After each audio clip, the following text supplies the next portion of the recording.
माणसाच्या आयुष्यामध्ये फुलांचं अनन्यसाधारण असं महत्त्व आहे. जन्मापासून मरणापर्यंत माणसाच्या आयुष्यातल्या सुखदुःखाच्या प्रत्येक क्षणामध्ये फुलं आपली सोबत करत असतात.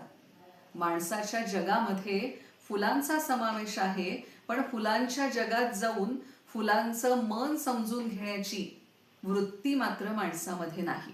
आणि नेमक्या याच गोष्टीवर रचना यांनी आपल्या या कवितेत भावना व्यक्त केल्या आहेत.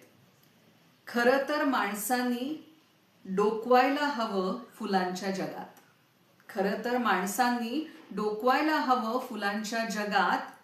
एकही क्षण जगण्याची हमी नसल्याच्या एकही क्षण जगण्याची हमी नसल्याच्या काळजीनं फुलांची काळवंडत नाही सुंदरता, आटत नाही कोमलता, कमी होत नाही नजाकतता, किंवा कीटकांनी फुलपाखरांनी शोषलेल्या मकरंदामुळे ते नाही थांबवत कधीही मकरंद प्रसवणं.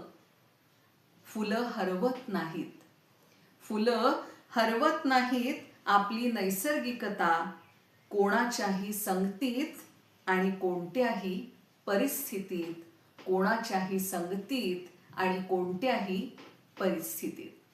फुलांकडे बघून माणसानं एवढं जरी शिकता आलं, फुलांकडे बघून माणसाला एवढं जरी शिकता आलं तरी फुलांच्या जगात माणसानं टाकलेलं ते पहिलं पाऊल असेल असं मला स्वतःला वाटतं.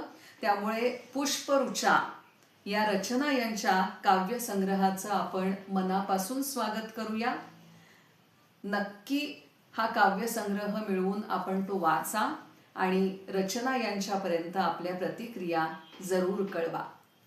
पुन्हा आपण भेटणार आहोतच. तोपर्यंत नमस्कार.